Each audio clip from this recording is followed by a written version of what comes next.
안녕하세요. 손하나의 서재에 오신 걸 환영합니다. 인생은 선택의 연속입니다. 그리고 우리 인생의 전환점이 될 만한 큰 선택을 앞두고서 대부분의 사람들은 많은 사람들이 이미 걸어간 길을 선택합니다. 하지만 역사에 남은 위대한 사람들은 아무도 걷지 않은 길을 택합니다. 모두가 아니라고 해도 그들은 그 길에서 결국 큰 성공을 이뤄냅니다. 여러분은 어느 길을 선택하시겠습니까? 브레이브. 지금 내가 잘하고 있는 건지 의심하고 두려워질 때면 이 책을 읽어보세요. 자신에 대해 확신하게 될 겁니다. 그럼 같이 읽어볼까요?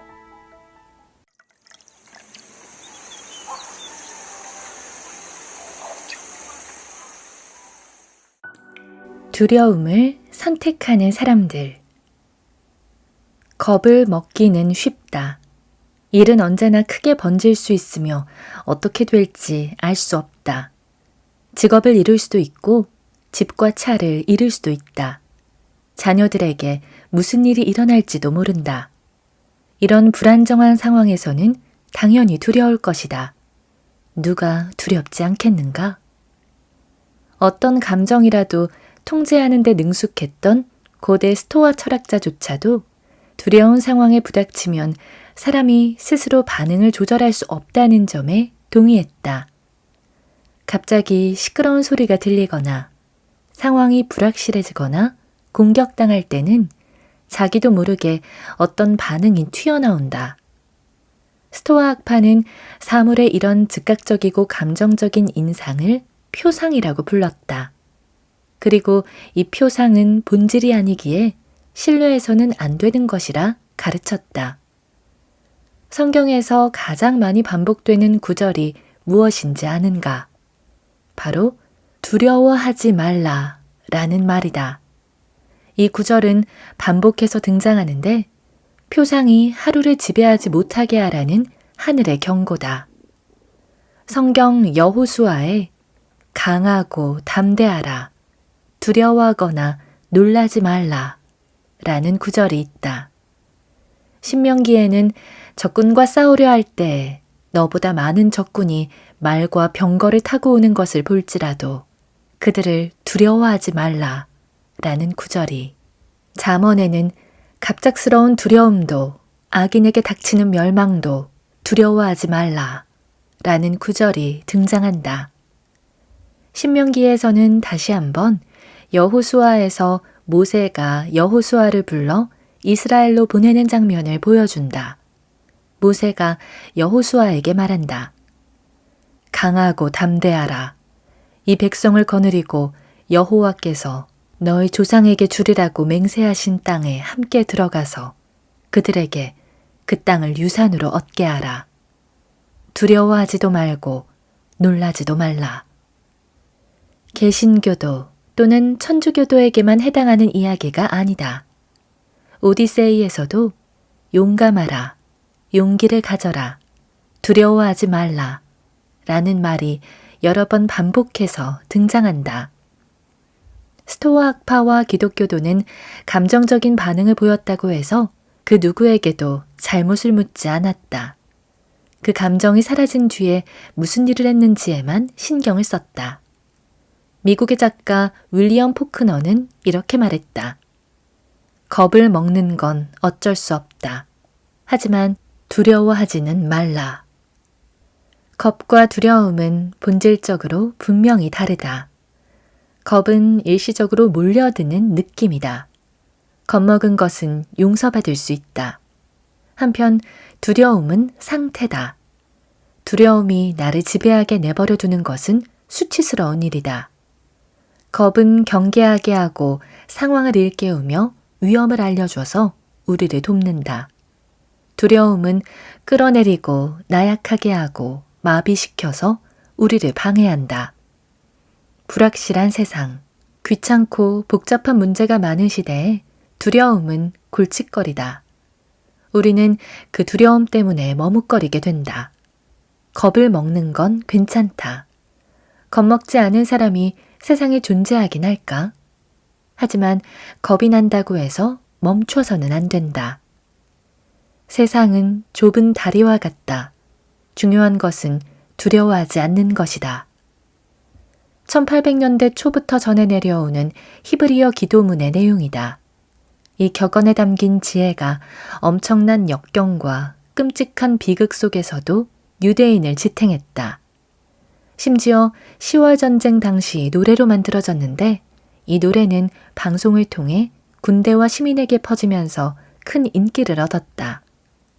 1973년 10월 6일부터 10월 25일까지 이집트와 시리아를 주축으로 한 아랍연합군과 이스라엘이 치른 그 전쟁은 결국 이스라엘의 승리로 끝이 났다.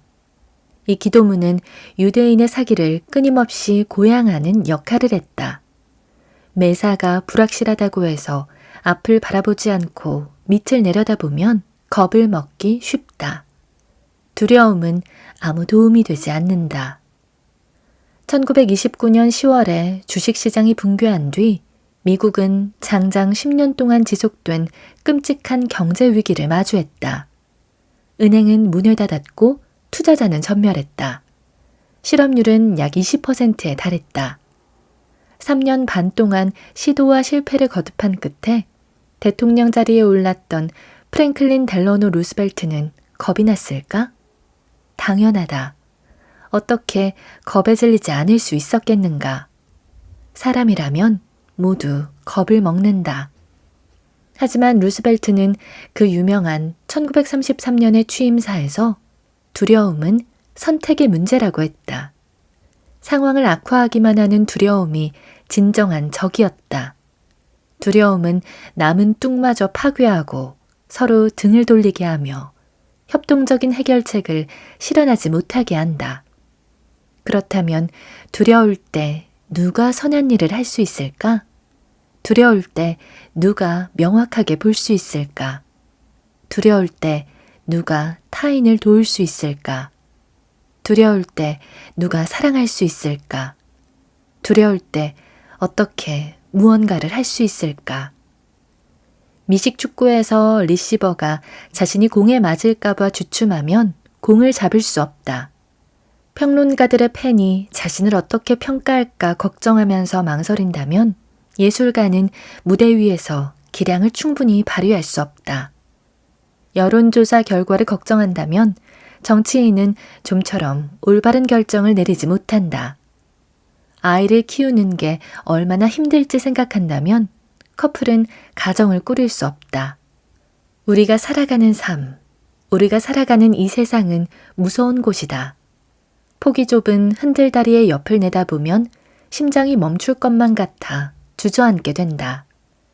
현명한 결정을 내리지 못하게 되고 상황을 분명하게 보거나 생각하지 못하게 된다. 중요한 것은 두려워하지 않는 것이다. 그러니 이렇게 생각하라. 우리에게는 두려움이 끼어들 자리가 없다고. 우리가 하고 싶은 일에 비집고 들어올 틈이 없다고 말이다. 두려움 속에 숨어있는 잠재력. 플로렌스 나이팅게일은 어렸을 때부터 겁이 없었다. 나이팅게일의 이모가 그린 그림을 보더라도 그런 면모가 드러난다. 당시 4살 정도 됐던 나이팅게일은 어머니와 언니하고 함께 걸어가고 있다. 언니는 어머니 손을 꼭 붙잡고 걸어가는데 나이팅게일은 혼자서 터벅터벅 걸어간다. 몇몇 아이에게서 볼 수 있는 순수한 자신감이 그 발걸음에서 묻어난다. 나이팅게일은 안전을 추구하지 않았으며 다른 사람이 뭐라고 생각하든 개의치 않았다. 그의 세상에는 볼 것도 탐험할 것도 너무 많았다. 하지만 안타깝게도 이러한 독립적인 성향은 오래가지 못했다. 누군가가 나이팅게일에게 세상은 위험한 곳이라고 말했을지도 모른다. 소녀는 모름지기 일해야 한다는 무언의 시대적 압박이 있었을지도 모른다. 매우 유복한 가정에서 특권을 부여받은 채 태어난 나이팅게일에게 독립성은 호사였을지도 모른다. 그렇게 자신이 무엇을 해낼 수 있다는 감각은 나이팅게일에게서 무뎌져 갔다. 우리는 모두 이런 비슷한 일을 겪은 적이 있을 것이다. 그 의도가 무엇이든 어른은 아이의 비눗방울을 찔러 터뜨려버리는 잔인한 행동을 한다. 그렇게 행동하면서 어른은 아이에게 잔인한 현실을 대비하게끔 한다고 생각하지만 실제로는 자기의 두려움과 한계를 아이에게 억지로 떠안기는 것이다. 이런 행동이 세상의 용기를 얼마나 빼앗아갔는가. 나이팅게일도 예외는 아니었다. 1837년 2월 7일, 16살의 나이에 나이팅게일은 훗날 자신이 부름이라고 일컫는 것을 받았다. 무엇을 요구한 거였을까? 어디로 가란 거였을까? 어떻게 하라는 거였을까? 나이팅게일이 들은 것은 마음에서 솟아나는 의미심장한 말이었다. 그에게 무언가를 기대하는 듯한 느낌이 들었다. 자기가 봉사하고자 이 세상에 왔다는 느낌. 부유하고 여유로운 가족들과는 다른 삶을 살게 되겠다는 느낌. 그 당시 여성이 부여받은 제한적이고 반복적인 역할과는 다른 무언가를 하게 되겠다는 느낌이 들었다. 마음속 어디에선가 목소리가 들립니다. 미식축구 스타 팻 틸먼은 미 육군 레인저 연대에 입대하고자 미식축구를 그만두려고 했다.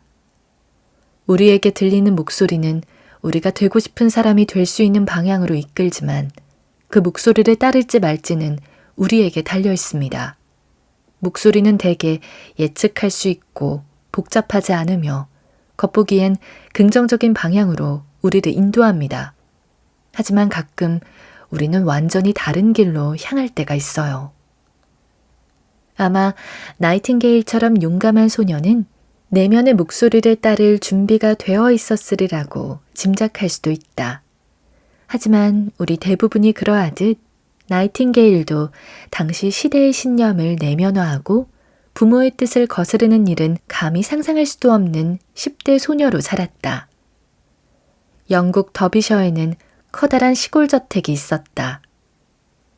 영국의 작가 리턴 스트레이치는 자신이 집필한 고전 빅토리아조 저명인 열전에서 이렇게 썼다. 뉴포리스트에도 커다란 시골 저택이 있었다. 그 집에는 봄부터 여름까지 예술, 문화, 스포츠 전반에 걸쳐 다채로운 행사가 펼쳐지는 런던 시즌에 사교 행사와 최고급 파티를 열기 위한 호화로운 방들이 있었다. 영국 본토에서는 이탈리아 오페라와 파리 유명 예술가의 공연이 평소보다 훨씬 많이 열리고 있었다. 나이팅게일은 이러한 이점을 누리며 자라왔으니 신분에 걸맞은 책무를 다하고 감사하며 사는 게 맞는다고 생각할 수밖에 없었다. 한마디로 수많은 무도회와 만찬회에 참석하고 좋은 신랑감을 만나 오래오래 행복하게 사는 삶 말이다. 차마 입 밖으로 꺼내진 못했지만 이 목소리는 8년 동안이나 나이팅게일의 마음속에 자리하고 있었다. 한편으로 그는 빅토리아 시대의 세상이 제대로 돌아가지 않고 있다는 걸 어렴풋이나마 알고 있었다. 기대 수명은 겨우 40살 정도였다. 수많은 도시에서 병원 안에서 치료받은 환자가 병원 밖에 있는 환자보다 오히려 사망률이 높았다. 나이팅게일이 참전하여 두각을 나타낸 크림 전쟁에서 수십만 명의 군인 가운데 부상으로 사망한 사람은 1,800명밖에 되지 않았다. 16,000명 이상이 병에 걸려 죽었고 추가로 13,000명 이상은 더는 군에 복무할 수 없는 상태에 놓였다. 평화가 지속되던 때도 상황은 크게 다르지 않았다. 입대 자체가 목숨을 위협하는 행위였다. 한 번은 나이팅게일이 군대 지휘관들에게 이렇게 말했다.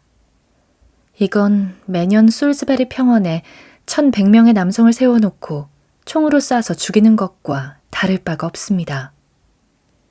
위기 촉발의 상황이어서 전장에 시체가 쌓이는 속도만큼 두려움도 빠르게 커져나갔다. 나이팅게일의 전기를 쓴 스트레이치에 따르면 나이팅게일은 도자기를 관리하고 자신에게 책을 읽어주기를 바라는 아버지의 기대에 부응하고 결혼할 만한 남자를 찾아보고 가십거리에 대해 수다를 떨어야 했다. 그 외에는 아무것도 할 수 없었다. 즉, 당대의 여성이 할 수 있는 일은 단 하나도 없었다.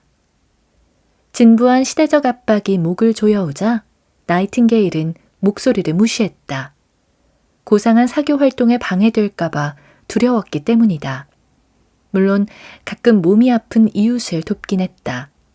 책을 읽고 최초의 여성의사 엘리자베스 블랙웰 등 흥미로운 인사들을 만났다. 하지만 25살에 솔즈베리 병원에서 자원봉사를 할 기회를 얻었을 때는 어머니의 반대에 순종했다. 병원에서 일한다고? 왜? 몸도 팔겠다고 하지 그래? 8년간의 부정 끝에 나이팅게일은 또 다른 부름을 받았다. 목소리는 저번보다 더 날카롭게 지적했다. 고작 타인의 평판 때문에 봉사하지 않겠다고? 나이팅게일은 바로 이런 것들이 두려웠다. 사람들은 어떻게 생각할까? 자신을 가까이에 두고 싶어하는 가족과 헤어질 수 있을까? 사교계에 데뷔한 상류층 여성이 간호사가 된다고? 19세기에는 거의 존재하지 않는 것과 마찬가지였던 간호사에 대해서 아무것도 아는 게 없는데 직업으로 삼을 수 있을까? 여자는 하면 안 될 일을 해낼 수 있을까? 과연 성공할 수 있을까? 두려움이 나이팅게일의 삶을 휘몰아쳤다. 미지의 바다를 건너려고 할 때, 다른 새로운 일을 하고자 지금까지 살아왔던 삶을 날려버리려고 할 때 모두가 느끼는 감정이다. 모든 사람이 너는 실패할 거라고, 네가 틀렸다고 말할 때 어떻게 그 말을 듣지 않을 수 있겠는가? 내가 미쳐야지만 다른 사람이 나에게 미쳤다고 하는 말을 무시할 수 있다. 끔찍한 역설이다. 게다가 죄책감이 들게 한다면? 더 나아가 자신을 책망하게 된다면? 사람들이 자신에게 실망할까봐 두렵다면? 이것이 바로 나이팅게일이 맞닥뜨린 두려움이었다. 나이팅게일의 부모는 딸의 야망을 별다른 포부 없이 살아가는 자신들의 삶을 저격하는 비판으로 받아들였다. 어머니는 딸이 자기 얼굴에 먹칠을 하려 한다며 울었고 아버지는 버릇없고 배은망덕한 딸에게 분노했다. 그렇게 나이팅게일의 마음속에는 고통스러운 거짓이 자라났다.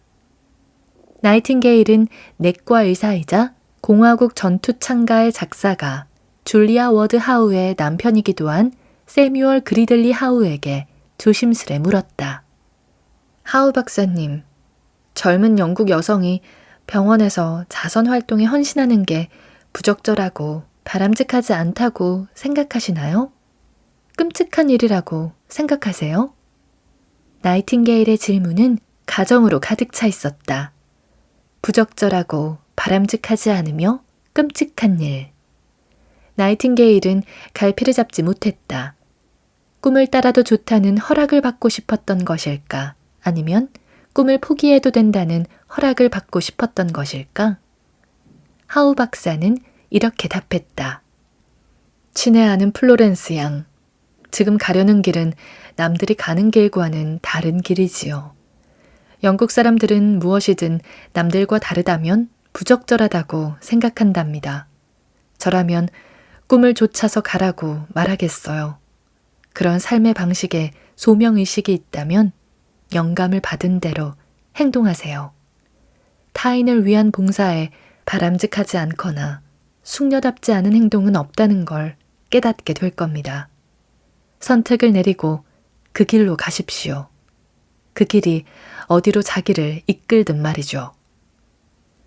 하지만 남들과 다르다는 것에 느끼는 두려움은 사라지지 않았다. 죄책감은 더 커졌다. 위협도 여전했다. 이 모든 것은 나이팅게일이 집에 머물면서 분수에 맞게 행동하도록 설정된 것이었다. 그리고 대개 그렇듯이 효과가 있었다.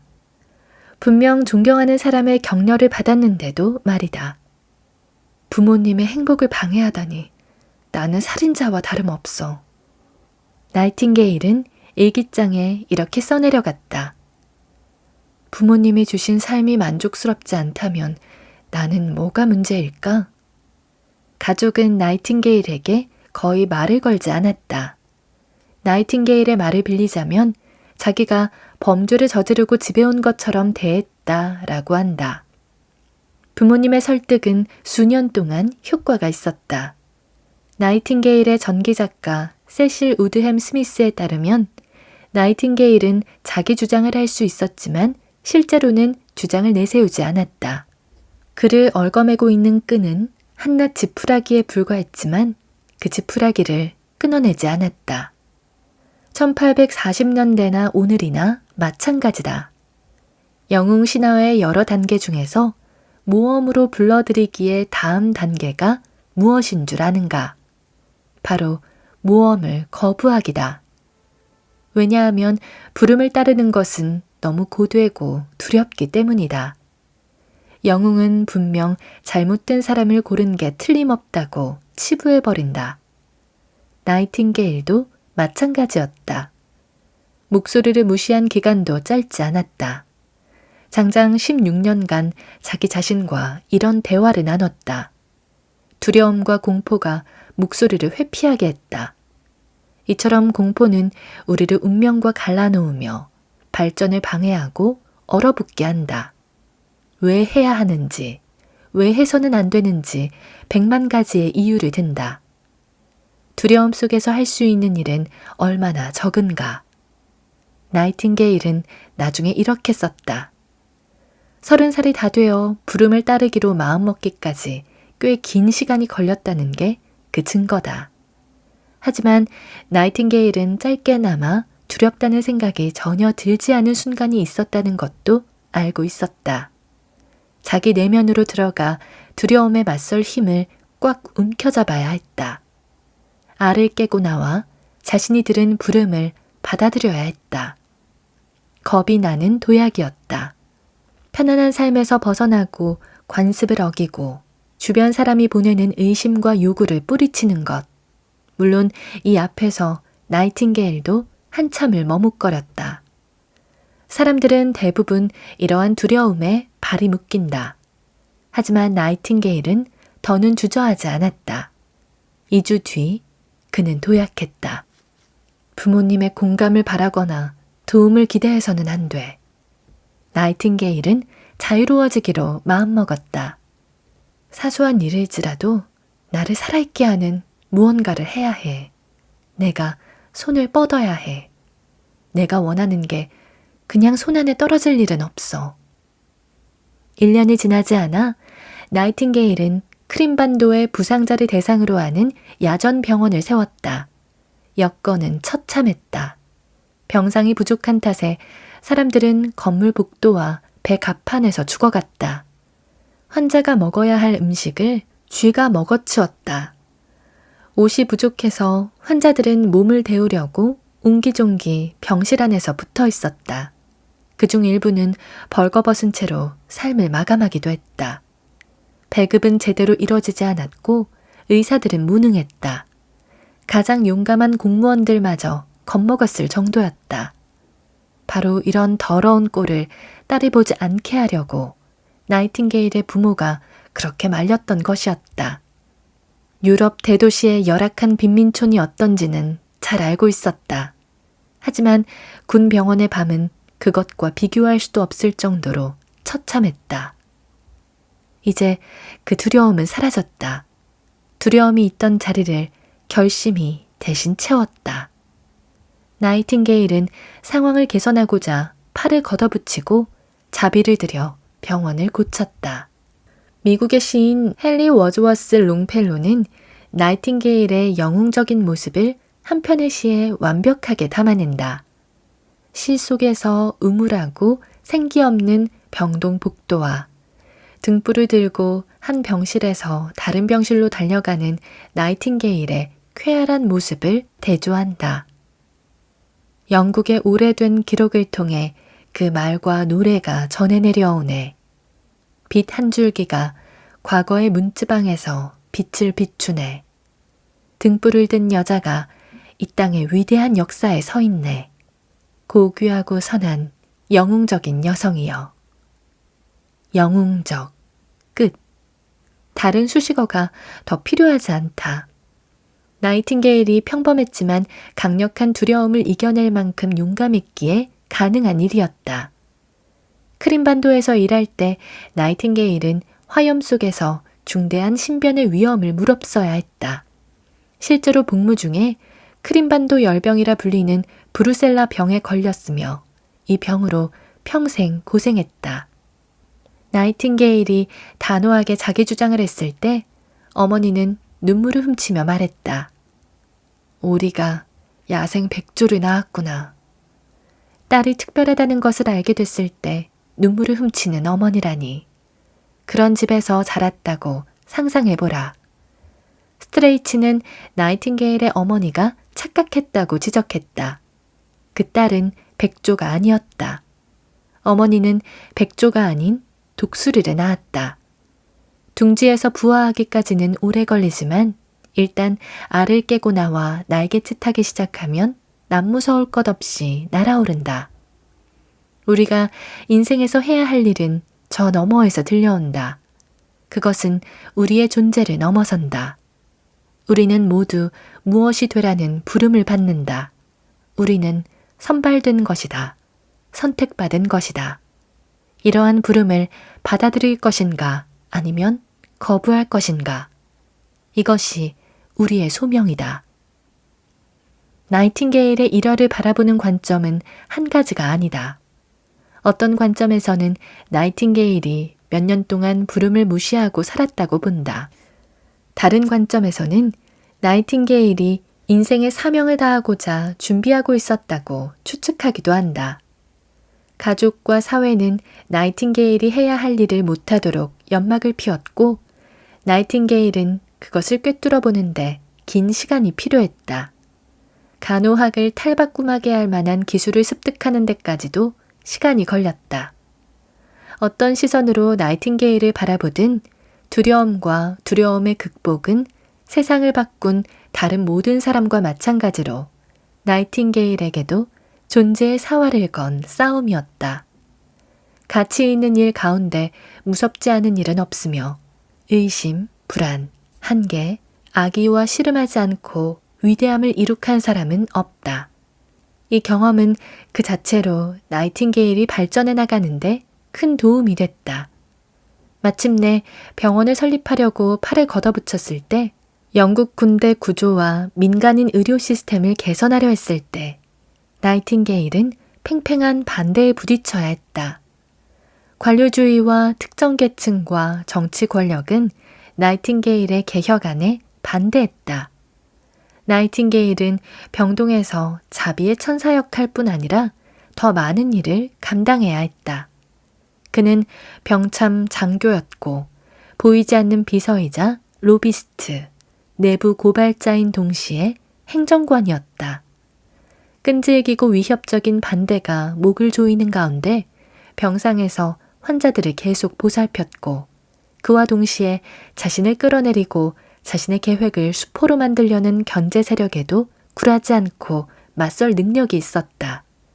그 누구도 더는 나이팅게일을 위협하고 괴롭힐 수 없었다. 나이팅게일은 오늘날 국방장관에 해당하는 영국의 전쟁성 장관에게 보내는 서신에서 이렇게 썼다. 장관님께서는 런던에 있는 커다란 공원, 벨그레이브 스퀘어에서 이 서신을 보내셨습니다. 저는 크림반도의 한 오두막에서 이 편지를 씁니다. 글 쓰는 장소부터가 다르지요. 몇 달 전만 해도 히스테리가 심한 어머니를 실망하게 할까봐 두려워했던 바로 그 여성이 쓴 글이다. 의사뿐만 아니라 모든 사람이 이것은 불가능한 일이라고 말할 때면 이제 나이팅게일은 권위 있게 하지만 해야 하는 일입니다. 라고 답했다. 예컨대 근무하던 병원에서 가톨릭 교도와 유대인은 환자로 받지 않겠다고 말했을 때처럼 상대방이 절대 안 된다고 자기 뜻을 반대하면 나이팅게일은 그만두겠다고 위협했다. 그렇게 말하면 사람들은 다 알아들었다. 나이팅게일 그 자신이 두려움을 경험해 본 적이 있었기에 아프고 죽어가는 수천 명의 환자와 관계를 맺고 보살피며 사랑할 수 있었다. 나이팅게일은 불안과 불확실성, 기다림, 기대, 갑자기 몰려온 두려움은 몸이 힘든 그 어떤 일보다 환자에게 해를 끼친다. 항상 적과 대면하는 상태와 다름없다는 것을 기억하라. 이러한 감정을 느낀다는 것은 마음속으로 씨름하면서 상상 속에서 긴 대화를 나누는 것과 같다. 라고 썼다. 이 전투를 직접 치러봤으므로 환자들이 이겨내도록 도와줄 수 있었던 것이다. 오늘날 우리는 모두 각각 다른 부름을 받는다.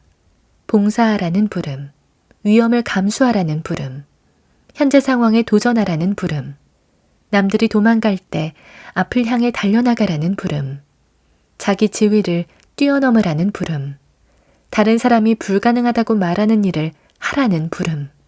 이러한 부름에 따르는 게 잘못된 일처럼 느껴지는 이유는 많다. 이런 생각과 꿈, 욕망을 마음속에서 지워버리라는 압박은 엄청나다. 어디에 있고 무엇을 하고자 하는지에 따라 직면하게 되는 저항은 소명을 포기하면서 얻는 가벼운 이익일 수도 있고 포기하지 않을 때 뒤따라올 노골적인 폭력일 수도 있다. 누구든지 두려움을 느끼기 마련이다. 언제나 그렇다. 두렵다고 해서 부름에 응답하지 않을 텐가? 그 부름을 계속 무시할 것인가?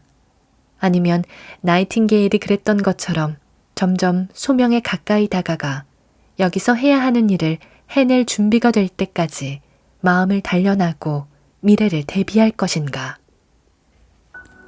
타인의 시선을 경계하라. 두려움의 근원은 대부분 다른 사람들이 자기를 어떻게 생각할까 하는 질문에 있다. 이런 생각은 자기 자신을 마비시킨다. 비뚤어진 눈으로 세상을 바라보고 현실의 구조마저도 왜곡하게 하고 묘사하기 어려울 정도로 제정신이 아닌 듯이 비겁하게 행동하게 만든다. 영국의 작가 시릴 코널리는 이웃이 뭐라고 수군댈지 몰라서 감히 자살하지 못하는 사람이 많다라고 농담한 적이 있다. 그 정도로 우리는 다른 사람들이 어떻게 생각하는지에 너무나 신경을 쓴다. 험담이 들리지 않는 곳에 있을 때마저 뒤에서 자신에 대해 안 좋게 이야기할까봐 두려워한다. 역설적으로 새롭게 감명을 주며 옳은 일은 당시 격렬하게 반대하는 사람들의 목소리를 무릅쓰고 이루어졌다. 현재 사랑받고 있는 것의 대부분은 처음 만들어지거나 실행됐던 당시에는 하찮게 여겨졌지만 그런 시선을 누가 그러느냐는 듯 무시한 사람들 덕분에 지금까지 살아남았다. 그런데 이렇게 다른 사람의 반대를 극복해야 할 난관이라고 바라볼 능력이나 의지가 부족할 때가 종종 있다.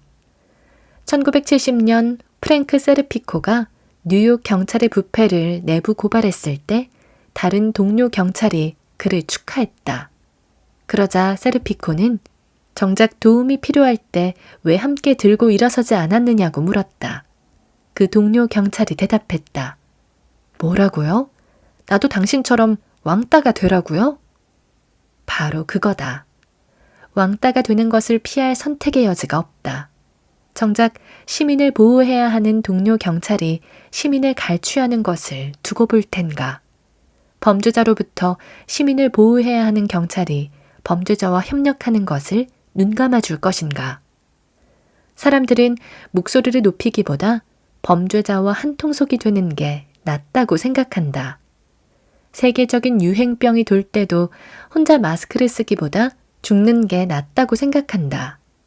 장래가 덜 보장되는 일을 하고자 일을 그만둔 이유를 설명하기보다는 기존 직장에 남는 것을 선호한다. 감히 의문을 제기하기보다는 쓸데없는 유행을 따라가려고 한다. 평생 저축한 돈을 투자했다가 거품 경기가 터졌을 때 그 돈을 잃는 게 거품이 끼는 동안 아무것도 안 하는 바보처럼 보이는 것보다 어쩐지 덜 고통스럽다. 타인과 조금이라도 다른 의견을 내거나 고작 10분이라도 남들과 떨어져 홀로 서 있는 위험을 피하려고 자기 평판을 더럽히는 쪽을 선택하기도 한다. 로마의 정치인 키케로의 충고를 얼마나 잘 기억하고 있는가. 사람들은 끊임없이 노력하고 수사학을 사랑했던 신흥 부자 출신인 키케로를 비웃었다. 키케로는 항상 사람들 입에 오르내렸다. 사람들은 그의 뒤에서 수군댔으며 곁눈질했다. 그러자 키케로는 이렇게 충고했다. 다른 사람이 자기에 대해 무슨 말을 할까 걱정하는 건 그들의 몫으로 남겨두십시오. 어쨌든 그들은 내 이야기를 할 것입니다. 두려움이 우리를 지배하게 두어서는 안 된다. 사람들의 기분을 거스르지 않으면서 중요한 일을 해낸 사람은 여태까지 단 한 명도 없었기 때문이다. 의구심에 부닥치지 않고 변화가 일어난 적은 없었다. 조롱받지 않은 운동은 없었다. 획기적인 사업 중에서 다른 사람들이 분명 실패할 거라고 큰 소리치지 않았던 사업은 없었다. 얼굴도 모르고 책임질 일도 없는 제3자의 일반적인 의견이 여러모로 고민하고 고려한 당사자의 의견보다 가치 있게 평가된 적은 역사상 단 한 번도 없었다. 세어보기 전에는 항상 더 많아 보인다. 군 경력을 쌓은 지 얼마 되지 않았을 때 미국의 제18대 대통령 율리시스 그랜트는 동부 텍사스주를 가로지르는 먼 길을 나섰다. 그런데 여정 중간에 보급품이 떨어지기 시작했다. 부하 중 한 명은 병에 걸렸고 말은 다리에 힘이 풀렸다. 원주민과 범법자를 비롯한 여러 집단의 공격을 받을 수 있는 그 위험한 땅에서 그랜트는 텍사스주 코퍼스 크리스티까지 약 110km를 행군해야 했다. 무단 이탈하는 것을 피하고자 그랜트와 다른 군인은 제대로 군장도 갖추지 못한 채 서둘러 길을 떠났다. 그들은 적들이 곳곳에 도사리는 땅에서 방울뱀과 두꺼운 나무덤불 사이를 헤치고 수많은 개울과 강을 건넜다. 거기에는 늑대도 있었다. 두 사람은 태어나서 들어본 것 중 가장 섬뜩한 늑대의 울부짖는 소리를 들었다고 한다. 허리까지 오는 초원의 풀이 시야를 가려 아무것도 보이지 않았지만 늑대 무리와 가까워지고 있다는 데는 의심할 여지가 없었다. 그랜트의 회고록에 따르면 가까이 있던 늑대 무리는 사나웠고 군인과 말을 단번에 집어삼킬 준비가 되어 있었다. 그랜트는 길을 돌리고 싶었다. 사실 속으로는 동료가 먼저 포기하고 돌아가자고 제안하기를 바랐다. 몸을 보전하는 것 말고는 더 바랄 것도 없었다. 하지만 그랜트보다 인생의 풍파를 많이 겪고 경험도 풍부한 다른 장교는 미소를 지으며 계속 앞으로 가자고 밀어붙였다. 그랜트, 늑대 무리가 몇 마리 정도 된다고 생각하나? 그랜트는 겁을 먹었지만 멍청하거나 겁쟁이로 보이고 싶지 않았기에 무심코 숫자를 낮춰서 말했다. 20마리쯤 되지 않을까요? 심장은 빠르게 뛰고 있었지만 태연한 척했다. 그때 그랜트와 장교는 소리가 들려오는 장소를 찾아냈다. 그곳에는 늑대 2마리만이 느긋하게 앉아있을 뿐이었다. 심장이 빠르게 뛰고 최악의 상황을 끊임없이 상상하며 불안에 떨게 했던 낯선 위험은 일어나지 않았다. 40년 뒤 그랜트는 충실하게 일했던 공직과 정치인 생활에서 은퇴했다. 그는 어떤 집단이 비판을 좀 받았다고 나아갈 방향을 변경하거나 누군가가 나쁜 일이나 보이지 않는 적이 있다고 무언가를 포기한다는 이야기를 들을 때마다 자기가 경험한 일화를 떠올렸다고 한다. 그런 상황에서 그랜트가 얻은 교훈은 바로 이것이다. 숫자를 세보기 전에는 항상 많아 보이는 법이다. 장애물, 적, 비판 등은 생각하는 것만큼 많지 않다. 다른 사람들이 우리가 그렇게 믿길 바라며 만든 환영일 뿐이다. 그랜트는 그때 또 다른 교훈도 얻었다. 그랜트와 장교가 뒷걸음치지 않고 앞으로 다가가는 것을 보고 늑대들은 어떻게 반응했을까? 도망쳤다. 더 겁을 먹은 쪽은 늑대들이었다. 1861년 그랜트는 토머스 해리스 대령이 이끄는 남부연합군에 대항하고자 미주리주의 북부군 중령으로 파견됐다. 참전한 경험도 있고 늑대 사건을 겪으면서 교훈을 얻었는데도 그는 다시 한번 두려움을 느꼈다. 시골 지역의 전방 40km는 허허벌판이었다. 그 누구도 휘몰아치는 폭풍을 뚫고 가고 싶어 하지 않는다. 그곳에는 개미 새끼 한 마리도 보이지 않았다. 다시 그랜트의 심장이 빠르게 뛰었다. 두근거림은 가슴 위로 점점 더 기어올라 목구멍까지 차올랐다. 그랜트는 당시 심정을 이렇게 썼다. 일리노이주로 돌아갈 수만 있다면야 무슨 일이든 했을 것이다. 하지만 물러나서 뭘 해야 할지 고민할 만큼의 도덕적 용기가 없었다.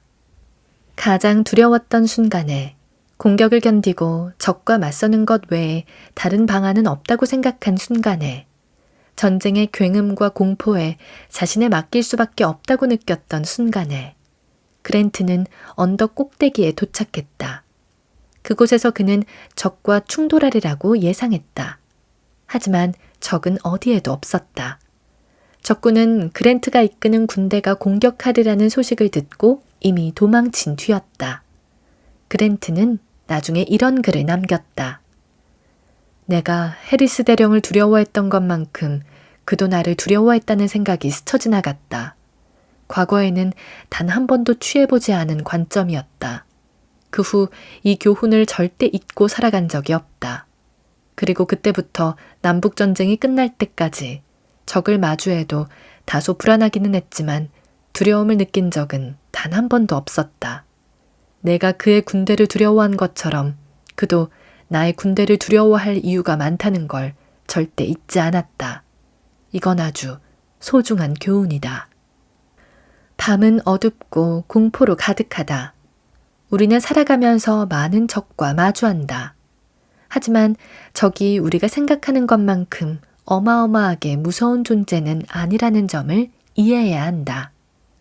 파티에서 유명한 사람에게 다가갈 때, 자녀에게 성관계에 관해 설명해 줘야 할 때, 상사에게 봉급 인상을 요구할 때 두려워할 필요는 없다.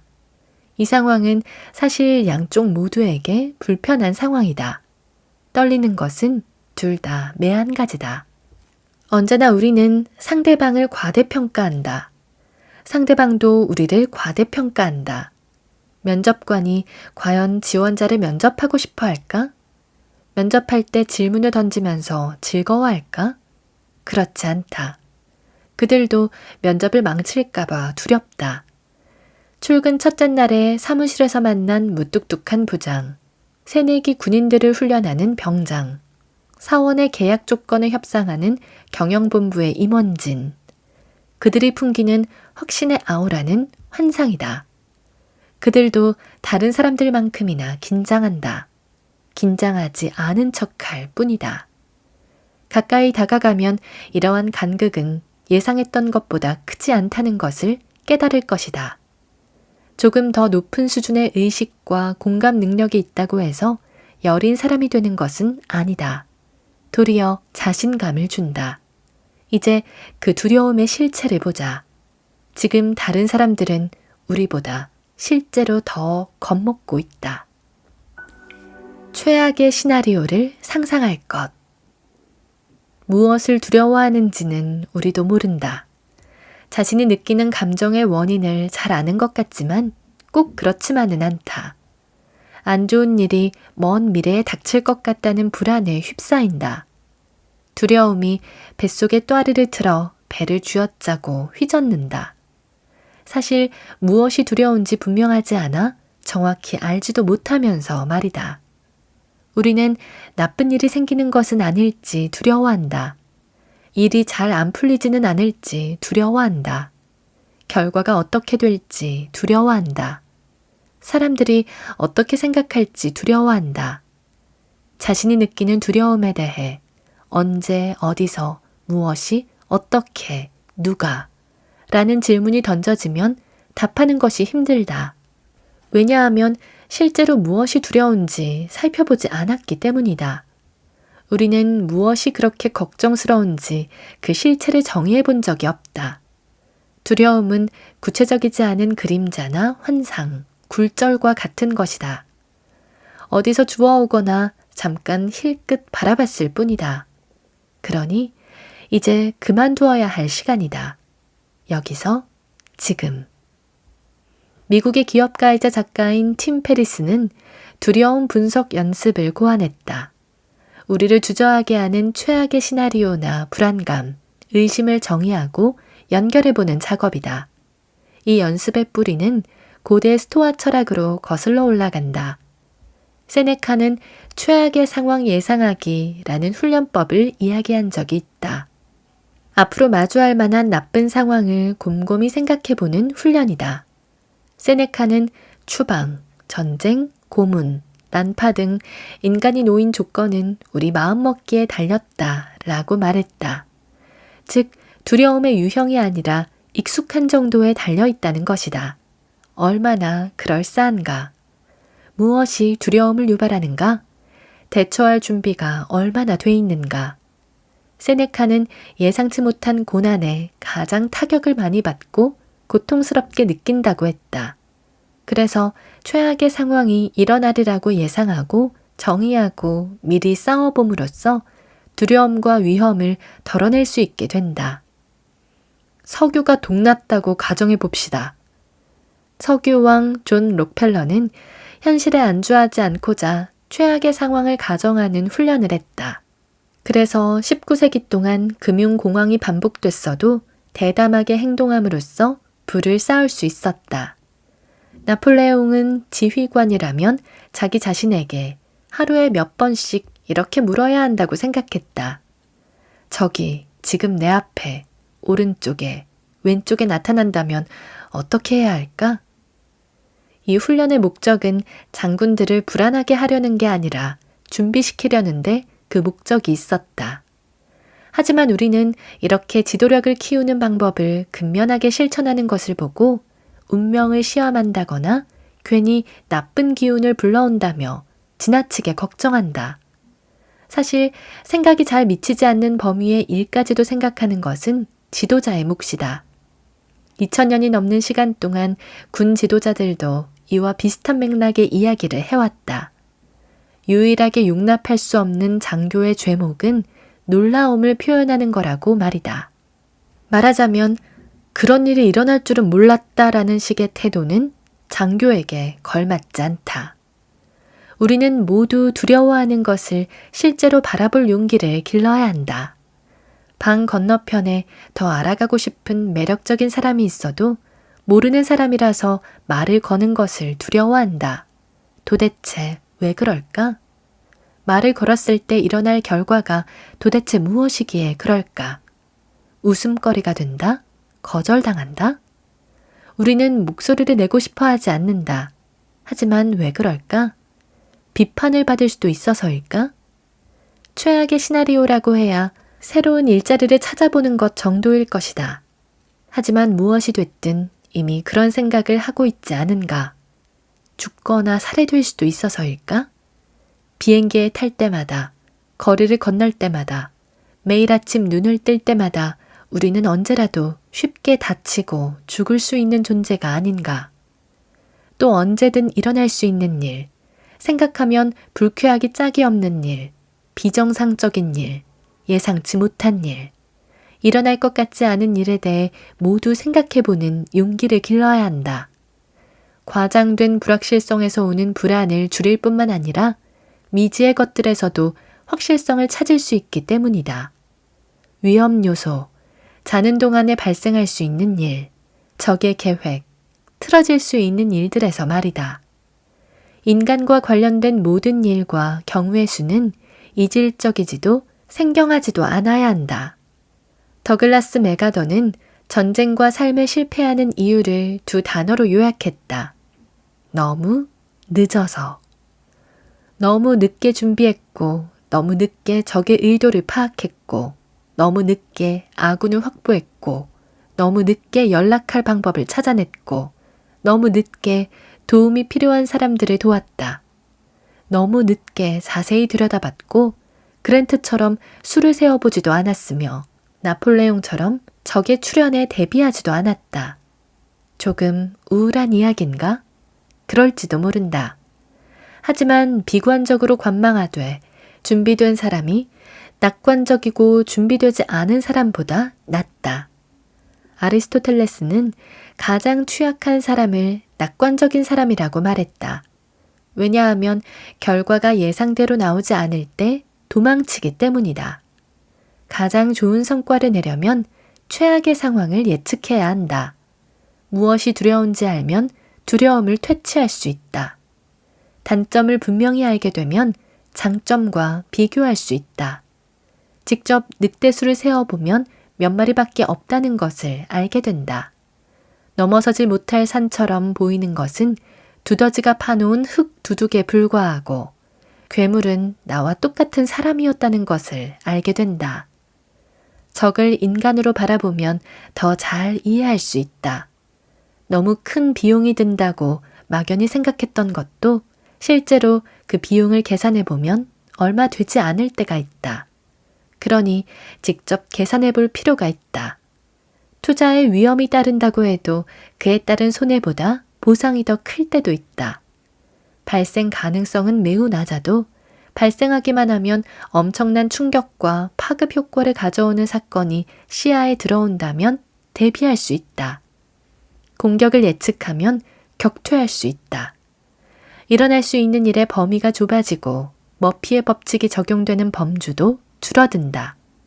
막연한 두려움은 우리를 주춤하게 한다. 그렇지만 우리가 두려움을 더 많이 탐구할수록 그 감정이 우리를 지배하는 힘은 줄어든다. 그렇기에 그릇된 전제를 공격해 암세포를 제거하듯 뿌리를 뽑아버려야 한다. 우리는 두려움의 실체를 몰랐기에 두려워했다. 두려움의 실체를 몰랐기에 취약했다. 하지만 지금은 안다. 이러한 인식이 있다면 앞으로 나아갈 수 있다. 과정은 반드시 험난하다.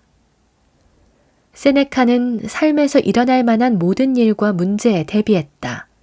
하지만 세네카도 자기가 겪은 모든 고난을 예상했으리라고 생각하기는 어렵다. 전쟁, 난파, 고문, 망명, 엎친 데 덮친 격으로 결핵까지. 그는 자녀를 잃었고 네로의 광기와 중상모략을 견뎌야 했다. 한편으로 세네카는 운이 없어서 이런 일들을 겪었다고 생각했을 것이다. 하지만 다른 한편으로는 이러한 시련이 자기를 단련시킨다는 것을 알고 있었다. 위험한 일을 겪지 않고 승리한 사람은 없다. 무키우스는 적을 암살하는 데 실패하고 붙들려서 오른손을 불에 집어넣어야 하는 시험에 들었다. 가난했던 파브리키우스는 전쟁에 패했을 때 몸값을 요구하는 적에게 뇌물로 바칠 재물이 없는 시험에 들었다. 루틸리우스는 억울한 혐의에 유죄 판결이 내려져서 추방되는 시험에 들었다. 레굴루스는 카르타고에 패하고 붙잡혀서 고문에 시달리는 시험에 들었다. 소크라테스는 신을 모독했다는 혐의가 씌워져서 독을 마셔야 하는 시험에 들었다. 소 카토는 카이사르와 싸우다 패해서 스스로 죽음 앞에 서는 시험에 들었다. 불행을 겪지 않은 위인은 없다. 앞으로 힘든 일이 닥치지 않을까 봐 걱정하지 말라. 힘든 일은 일어나기 마련이다. 대신 고난과 시련이 나에게 도움이 된다는 사실에 초점을 맞추라. 그러면 앞일을 두려워하지 않아도 된다. 멍과 상처는 갑옷이 되고 고군분투는 경험으로 남는다. 이런 과정을 통해 더 나은 사람이 된다. 이 순간을 위해 그동안 준비한 것이다. 지금 내가 겪는 일들로 미래를 대비할 수 있는 것처럼 말이다. 이것이 바로 승리를 달콤하게 하는 양념이다. 이 과정이 손쉽다면 누구나 승리를 쟁취할 것이다. 그러나 모든 사람이 그렇게 승리를 손에 넣을 수 있다면 과연 그 승리가 가치 있을까? 그 과정이 어렵다는 게 바로 핵심이다. 위험은 오류라고 생각하기 쉽지만 사실은 나름의 기능이 있다. 어려움 앞에서 두려워하지 말라. 열심히 운동하면 근력을 키울 수 있음을 기억하고 차라리 운동선수처럼 되어보라. 멜컴 X는 이렇게 말했다. 역경보다 더 좋은 건 없다. 패배와 마음의 상처, 손실 하나하나에 다음번에 성과를 높이는 방법이 담겨 있다. 이보다 더 힘든 일을 겪지 않았다면 어떻게 자기 자신을 믿을 수 있겠는가? 다른 역경을 헤쳐나가지 못했다면 이번에도 헤쳐나갈 수 있을지 어떻게 확신할 수 있겠는가? 그것이 바로 콜로세움의 검투사들이 기막히게 멋진 까닭이다. 사실은 검투사 중 많은 이가 지원자라는 사실이 믿겨지는가? 물론 노예 신분이라서 검투사가 된 사람도 많았지만 자유민 가운데서도 자원하여 훈련을 받고 검투사가 된 사람이 제법 있었다. 존재를 자각하려면 적과 역경이 있어야 한다. 그들은 자신에게 위기를 헤쳐나갈 능력이 있는지 알고 싶어 했다. 셰익스피어는 이러한 말을 남겼다. 풍요와 평화가 겁쟁이를 낳는다. 고난은 용기의 어머니다. 이런 일이 일어난 게 꼭 나쁜 것만은 아니다. 좋은 훈련이다. 게다가 모든 사람이 역경을 훈련할 기회로 볼 힘이 있는 것은 아니다. 그러므로 이 순간은 시험이다. 영어로 힘든 시기를 시험하는 시기라고 표현하는 이유가 여기에 있다. 이 일이 나중이 아니라 차라리 지금 일어나서 다행이다. 왜냐하면 오늘 이런 일을 겪었기에 다음에는 더 잘할 수 있기 때문이다. 일이 수월했으면 더 나았겠다고 생각할지도 모른다. 위험을 감수하지 않아도 되기를 바랐을 것이다. 도약이 엄청나게 위험해 보이지 않았다면 좋았을 것이다. 하지만 이 모든 것은 두려움의 목소리다. 어려워서 생기는 장점도 있다. 겁쟁이를 쫓아내고 용감한 자를 끌어들인다. 그렇지 않은가? 오늘 저와 함께한 시간 어떠셨나요? 편안한 시간이 되었길 바라며 또 들러주시길 기다리겠습니다. 그럼 잘 자요.